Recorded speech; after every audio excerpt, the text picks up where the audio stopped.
In this scenario, we start with Al logging into the RTC web app, where he notices a recently modified work item. This work item, the user activity logging on the server, is incomplete. It's a defect, and he wants to analyze this defect. So he goes to the web interface of Rational Software Architect Design Manager, logs in with his credentials, and navigates to the JKE Banking Design Management project. From this project, he's just going to do a search for the keyword server, because that's where he thinks that this defect is going to begin.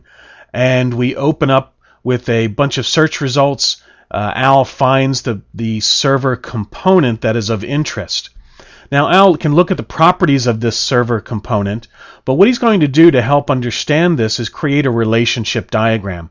A relationship diagram starts out with a node that represents the component that he worked with, and we can see all these relationships that are connected to the server.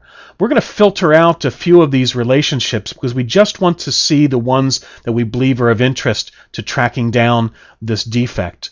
Some of the relationships are to work items or requirements, and they may require an additional login. The nodes that are listed in red represent a requirement, and here's another additional requirement that we can examine the hover help with. But for now, let's just take these out of the picture.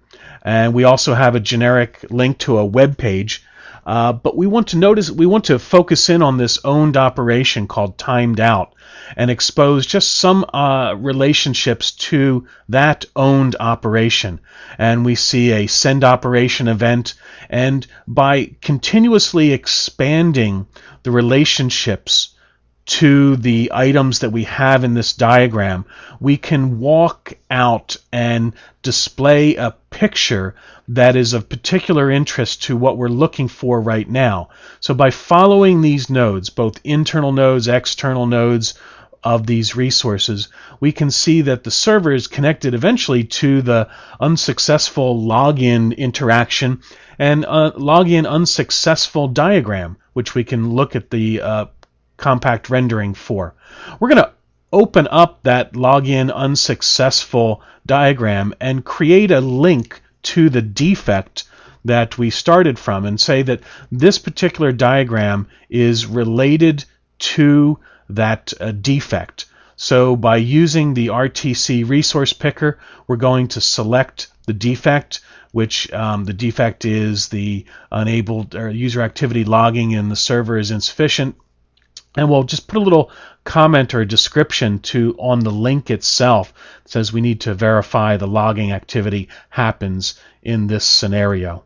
So Al is going to save that new link and go back to the defect.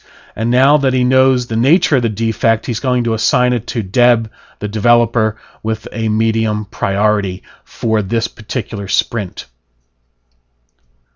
Now we're going to shift gears to Deb. Deb is working inside the RSA tool. She sees this new defect has been assigned to her.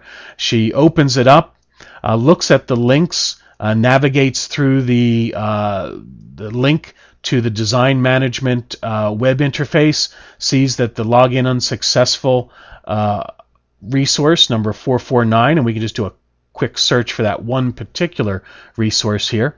We can open it up in our Project Explorer so that we can edit this particular resource. So Deb is going to first check out any comments on this particular resource to see if there's anything she has to worry about.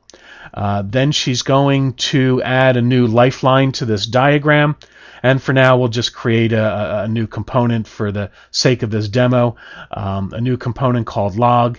And then in the server side portion of the processing of this login request, we'll create an asynchronous message to the logger, which will record the interaction. Deb will save the changes she made, and when she's finished, eventually deliver those changes back to the SCM so that everyone can see. And finally, she'll resolve the work item as fixed.